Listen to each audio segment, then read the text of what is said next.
Hello everyone and welcome to Global Outlook. I'm Mary Sitt. Today we're taking you around the world. First we'll start here at HCC, home to one of the nation's most robust programs for international students. Then we'll meet a student from Guinea, and finally we'll meet an entrepreneur whose young son inspired her to create a fund savings strategy. She's a graduate of HCC. Our first guest is Jessica Neal. She's the office manager of the International Services and Programs Office, right? Yes. Jessica, thank you so much for being with us. Yes, it's my pleasure. So your beautiful smile is one of the first things people see, I suppose, when they walk into the office, right? Yes. Tell me about the students you help. So we help international students who are interested in coming to HCC. We provide them with an I-20 to study in the States here. And so we hope that they come over and they find what they're interested in studying. And we hope that once they leave HCC, they're interested in transitioning to a four-year college to continue their studies. And HCC has a lot of international students. A lot of international. From all over the world? Yes. Do you know what countries most of them come from? Vietnam, Africa, everywhere. Everywhere, basically. Yes, yeah. I encounter students from everywhere, and they're just a pleasant, it's a pleasant atmosphere to go out and see that they took the chance to come over here and study. I bet your office is like the United Nations, right? You have people from every nation there. It is. And you also manage this office now, and it's a pretty big staff there, right? Yes, over 30 people, ranging from the DSOs who help the students with their immigration services, our international advisors who help them with their degree plans, and also my compliance officers, because we have to make sure that we maintain compliance, right. As well as we also provide opportunities to our work study students. So, and some of those are international students, so it's good because they come and provide different languages. Okay, so you had to keep all those people straight. Yes. Their schedules and all the files and the folders and everything. And yes. It's a lot. Yes. So your office provides a lot of services for students, and one of the really neat things you do is you have workshops that show them practical skills. Is that right? Yes, yes. So I know we have a clip now of a recent workshop on how to write resumes. Let's take a look at that clip. Okay.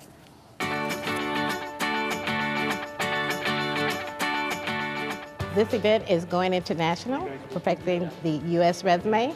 This event is for students who are new to the U.S. and may not be familiar with the resume and interviewing process here in the United States.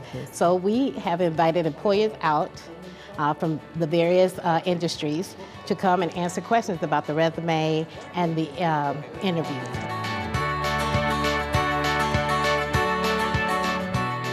Quite many things from this event, from how to present myself in the interview to, better structuring my CV, and to what kind of, clothes should I wear to, be a professional, like professional attire, We tell our students what are the opportunities while in college to formulate their skill sets that will really help us to prepare them to be more successful.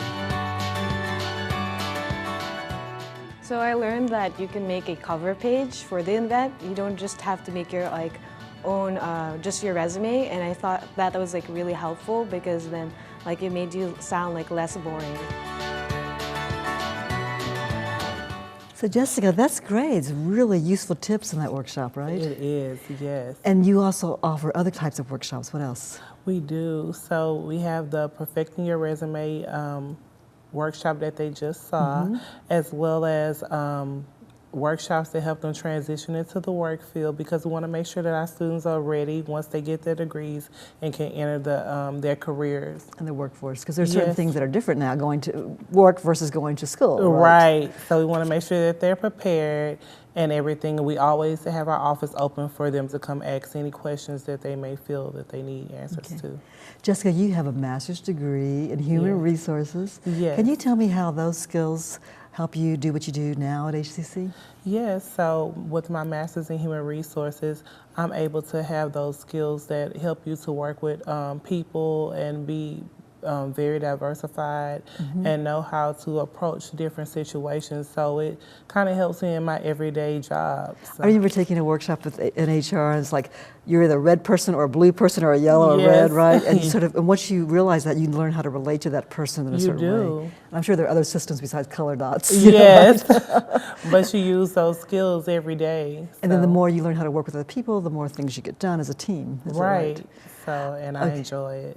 Now, you see students all the time. Are there common mistakes that students make? If they didn't do that, their life would be a lot easier. What do you see from where you sit? Yeah, so I just suggest to the students that they apply early and make sure that to check their emails, because they let them know if they're missing any documents so that they can come to the semester that they wanted to come to instead of having to hold off to the next semester. So apply early for the courses they want. Yes. If they wait to the last minute, those classes could be full. Yes, our Esl classes fill up. Yes. Okay. And I'm sure students, being young, most of them are really young, they probably procrastinate, right? Yes. Okay, so your number one tip is apply early, get those classes you want. Yes. And read your email. Read your email. Kids don't read email, they just text all the time, Yes. right? Okay, well, thank you so much for being with us and sharing these tips. Appreciate it. No problem. Coming up next, we'll meet a star student who says she chose to leave home a world away and come here to Houston to study. We'll find out why.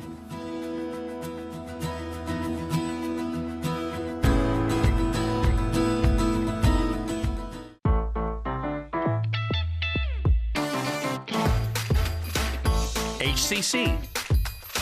So many reasons, so little tuition. Register today at hccs.edu/now. I've seen people's lives change just by attending a class at HCC. Some of them might not have the financial means to go to a four-year university. That doesn't make them any less quote-unquote smart than the kids who go to a four-year school. HCC is easy to get to. It's easy to apply and easy to become a part of. It gave me so much confidence. Once you finish your 2 years there, you can transition into a four-year university or go into the workforce. It's affordable, it's accessible, it changes lives.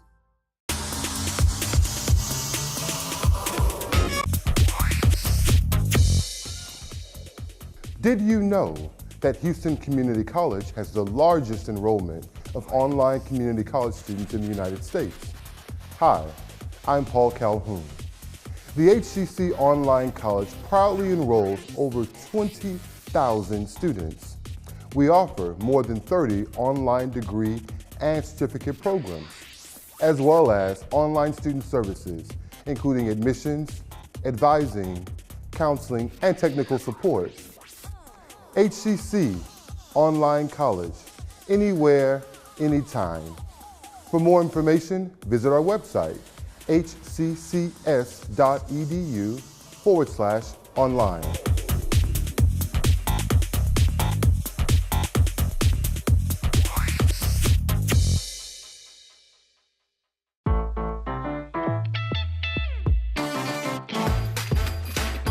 HCC.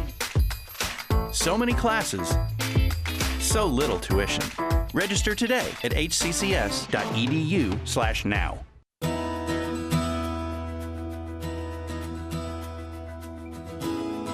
Our next guest is from Guinea in West Africa. Talhatou Diallo is from a large family of 8 children. She's the first one to attend college in her generation, and she's in the Northwest Honors College program pursuing a degree in liberal arts and humanities and a career in public health. Thanks for being with us. Thanks for having me. So tell me about your experience here at HCC. This is now your second semester of your first year here, right? Yes. What's it been like? It's been wonderful so far. Yes, I took a certificate before and then went to work and then came back. Now I'm doing an associate in art and humanities. And yeah, the experience has been really good. And one of the things you want to do when you go back to your country is you want to work in public health, right? Yes. Tell me where that drive comes from, why public health, and what you want to do in that field. Well, I already have a background in the medical field in my country. I worked for my internship in different hospitals. And my country is a developing country, and we have many issues in health and many other fields. So, for example, the mortality rate is still high in my country. The neonatal rate is really high. So those are things that I would like to be improved. So healthcare is still a privilege for so many people, and which is really not. We are in a world now where healthcare should be it should be like a right. A right for everyone. Like yes. water, food. Yes, water, healthcare. food. Yeah. Yeah. Those kind of So, are things. you interested in doing research in public health, or in delivery of public health, or what aspect of it? I'm interested in field work. You know, the research is really good too, but field work, going there, meeting the people, and trying to understand what the problems are and how we can solve those problems. So in your country, is it, what are some of the major issues in terms of the public health needs?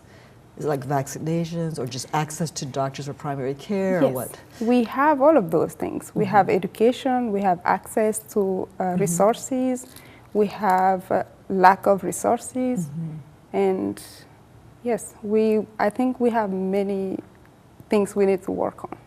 There are still good things, like we have good doctors, but the lack of resources, we can work on many things. So you need more like certain types of equipment? Or Yes, that kind we of need thing. equipment for the hospitals. We need we need to put things in place so that people can get more educated, and populations to know too that they have the right to have health care. So when you're through with your studies here at HCC, what's your next plan? You want to stay here and keep going to school in the States? After my public health, I would like to get experience, some experience, try to understand, in many, not just here, like you can get experience from anywhere. So I'm really open to many possibilities. But your next step is graduate school, yes, right? Yes, it is. Okay. And your degree back home from Guinea will transfer as a bachelor's degree? Yeah, it can transfer as a bachelor here. And you want to get a graduate degree in public health? Or not something else? In my country? No, here, right? Yes, in public health. I'm really interested in maternal and children health, and also in nutrition, because I think the first thing to health is nutrition, like what you eat. Right. Is really important to your health, for your health. So when you came over here, you didn't have any problem with English, did you? I mean, you already knew English back in Guinea? I did, actually. Did you? Yes. English is excellent. I learned back home, I learned some English, like basic English, how to make a simple conversation. But I didn't, I could understand some few things, but I couldn't make a conversation properly. So yes, I improved my English here. Because my country is a French-speaking country, so we don't focus on English.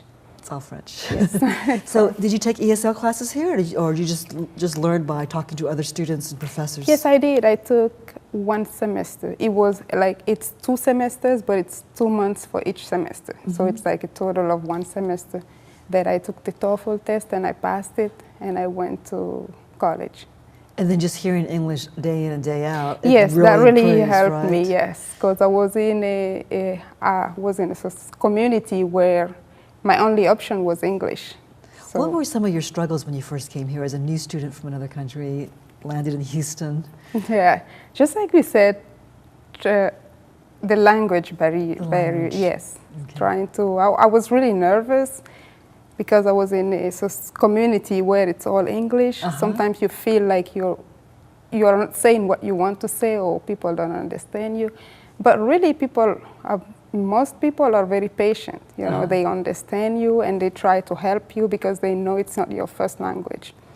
And yeah, one of the things that I'm thankful for is that I have people around me that really helped me go through that process. My family, my siblings, my friends that I met here. Yeah, they helped me make it really easy. Yeah. Your family's still in Guinea, right? Or yes, they are. And you're the only one here? In Houston, yes. In Houston. Yes. So do you feel a little lonely sometimes, or you're so busy, you're too busy with, with your work? Yes, that too, but I communicate with my family constantly. I talk to my siblings, and I made friends here. There are people that I can rely on. So that's great. That now you're part of the honors program. Tell me how. Yes. Give me some tips that you could share with other students about how to succeed in the honors program and how to make that adjustment to life in the States. Well, it's first you have. It's very important to open yourself to new possibilities. Okay. So don't just limit yourself to school and home, because my first semester, that's what I was, when I came, I was knocking at every door because I was looking for a job on campus. But I couldn't find it because it was school, home, school, home. You got so to then, this routine and yes, you didn't meet people yes, that way. because I had like many things to do, a lot of homework, Right. so I focused on that. But then I started getting involved in small things, in small organizations at school. I started with the Rotary Club, which I'm president this year of. And yes, the student government. Then I started meeting people, yes, and that's how opportunities opened up. Networking. For me, yes. And with the International Student Office, they provide many opportunities for international students. Lots of parties? No, workshops, right? Not parties, yes, workshops, right? So that's how I learned about the honors college by browsing on the website. And so you applied for it? I applied and I tried and it worked. That's wonderful. And it's a great program, really. So even though studying, can be hard because it's not your first language, you're studying in another language, a foreign language for most of these students, right? Yes. Don't just go school, home, school, home. Yes, because Join you the limit groups. yourself by doing that. Yeah, it's Join really the important to connect because you don't know where an opportunity will come and where it will come from. So the more you meet people, you don't have to be very like a social person that is very low. Like sometimes it comes just from one person. Right. So you don't know where it's gonna come. Sometimes if you don't have opportunities around, it's okay, but just be prepared because if you prepare yourself, it will come. It sounds like you're doing all the right things, and you seem very mature about it, very focused on your goals. Good luck with your career. Thank you so much for being with us. Yes, thank you for having me. How do you teach young children about savings and investments in a way they can get it and have it in a fun manner? The answer is Piggy Goal, and we'll explain right after this break.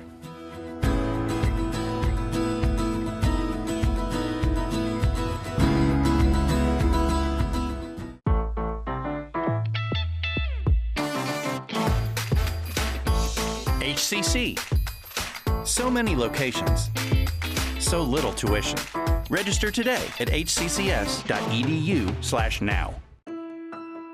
We have academic programs that help students get from high school into a university. And the data is very clear that students that take the path of a community college finish in far higher numbers than students that start straight into a university experience. Our students can achieve a baccalaureate degree in multiple fields from the universities in the area without ever leaving Houston Community College.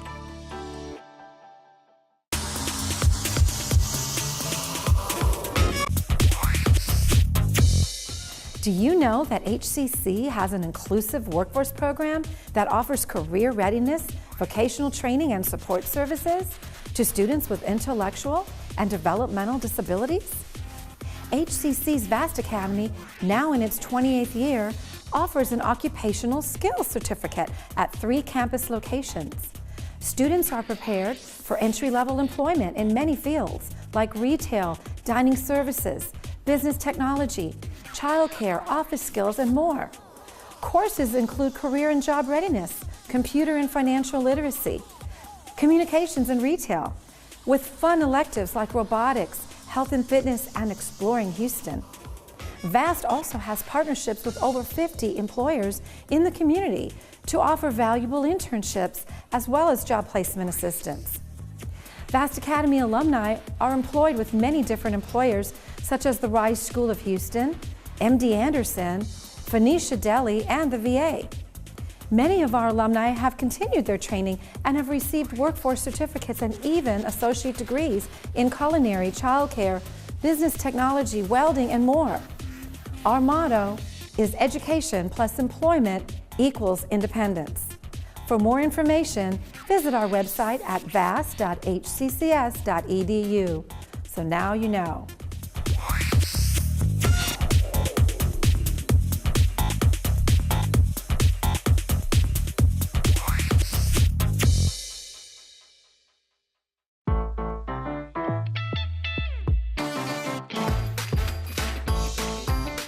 HCC.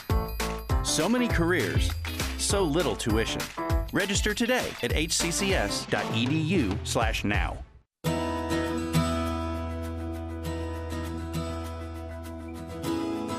6-year-old boy inspired his mom to create a fun way to save and invest money. Judy Yang is a mompreneur who studied fashion design at HCC. She was able to achieve the top award at Houston Career Day and studied fashion in Paris, France for a month. Now she's turned her energy to a kid-friendly way to save money, Piggy Goal. Thank you so much, Judy, for coming on. Thank you, Mary, for having me. So we've got this funny-looking pig here, Yes. but cute, a little yellow pig, and it has 6 categories. Can you explain that? Yes, we took the inspiration from there's a pot of gold at the end of the rainbow. That's how we designed the look of it. You know, it's a pot of gold over it's like the a rainbow colors. Yeah, Yes. okay. But what do you do with a pot of gold, you know, once you Right. have the pot of gold?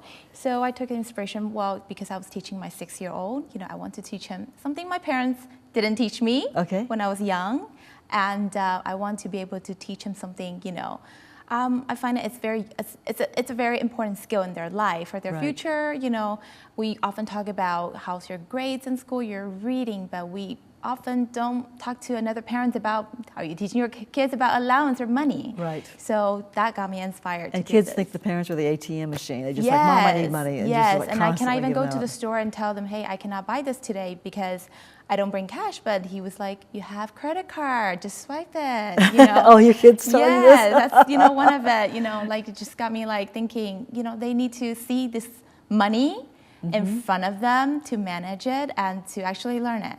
So you suggest, how do you divide the money now? Let's say you have a $10 bill or 10 $1 bills. Okay, Well, what do you so do? with our piggy bank, if we have a $10, we would divide it into 10 $1, and you can actually put $1 in here, here, here, and here, and here. So that will give you 50% of spend.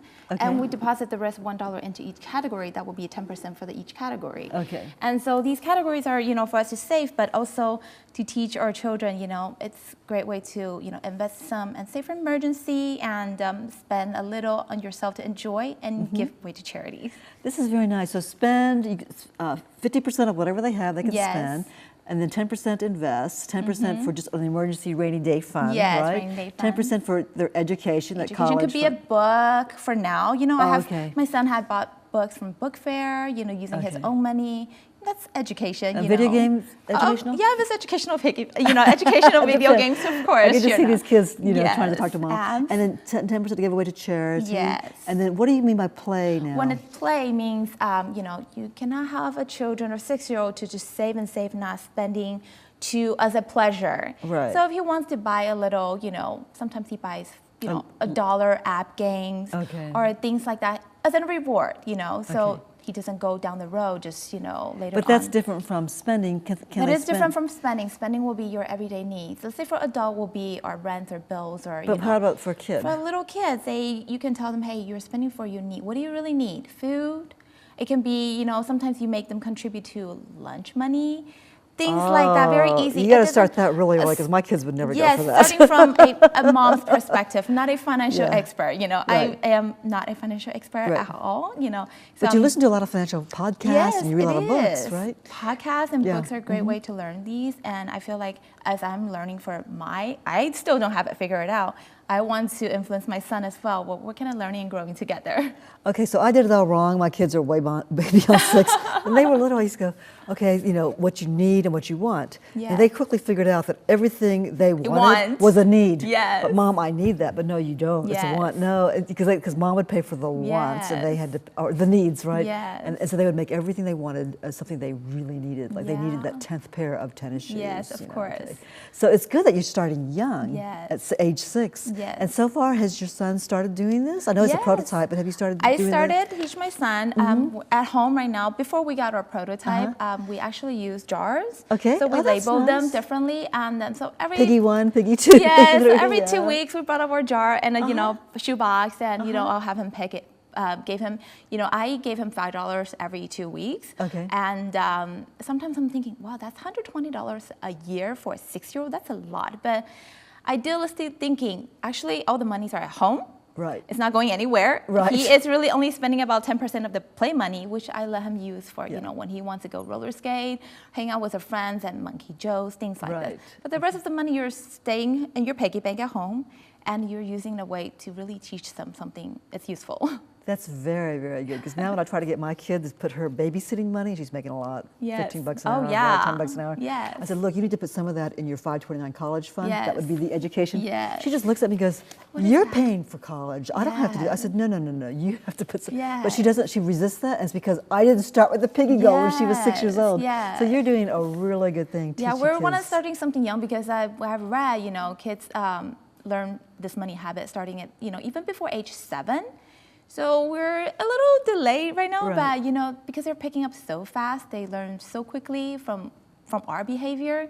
So they can really, we can really use something, you know, to help them to establish this habit. It's really the habit that's important of learning something to categorize your saving, your spending at a younger age. And you have this cute little book which you wrote that goes with the piggy goal. Yes, so it's our user's guide for the piggy I love goal. it. I'm your piggy goal. Fill me up with coins and bills. Yes. And it has and everything's the rainbows theme. I see that, right? Kids love rainbows. Right. You know, my kids come home with a lot of rainbow artwork from school. And so then you tell them if you can count to 1 to 10, you can learn to save and spend. It even rhymes, Judy. Yeah, everything rhymes. We try our best. That is so cute.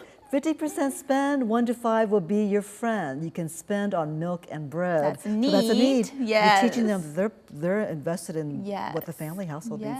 10% invest, 6 is invest, do not spend. Deposit as much as you can.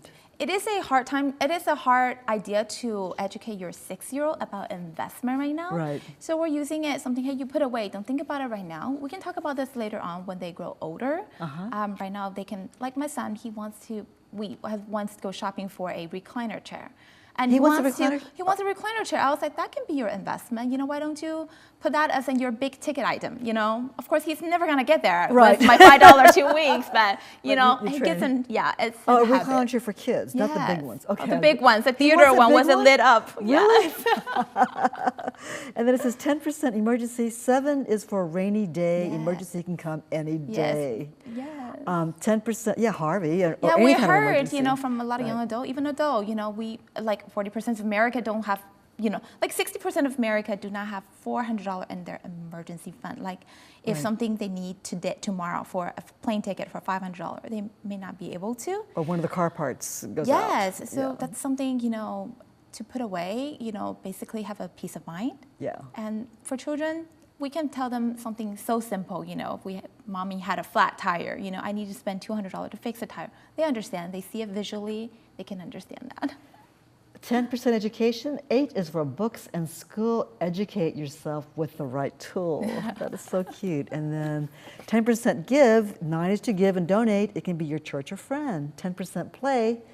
10 is for you to play. Spend it however you may. Yes, that's probably the fun part. Little, the enjoy. That's something my son really looking for at the end of the month or every 2 months. You know, when he collects a lot, collects enough, then you know we can take him to. He can spend however he likes it. And you have a little accountability chart here, right? They have to put the date, amount. Yes, and then they need to sign for it, and we sign for it. That's how I do it. To make sure the categories have been divided perfectly. To make sure the category, they receive the money. Don't be like, Mommy, I didn't get my $5. You know, like on Sunday. So you pay him every 2 weeks or every week, $5? Right now, I does it with my son. I do it every 2 weeks. So then it's $10. Yes, it's $10 a month. You know, we're doing. I say you can start as little as $1 every 2 weeks. That's, you know, $1. But you have to get a little dime so they can put it in the categories, right? So and kids love that. They actually, at first grade right now, they're learning about coins and bills. They're recognizing those.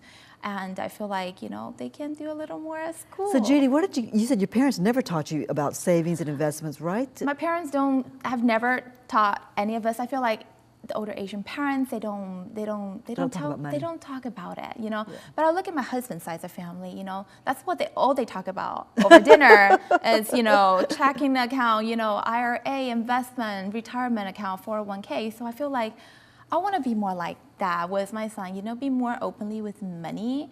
So he doesn't teach them how to spend it. Yeah, teach them how to spend it or this save. This is a great gift. And you know, you go to a baby shower, it's great to give a baby shower gift too. So we can go on your website and find out more about piggygoal.com. Piggygoal.com. Judy, thank you so much. Thank you very much, Mary. Okay. That's all for this edition of Global Outlook. I'll see you again every Friday and Sunday at 7:30 a.m. and 7:30 p.m. plus Saturday at 10 a.m. I'm Mary Sitt. Thanks for joining us.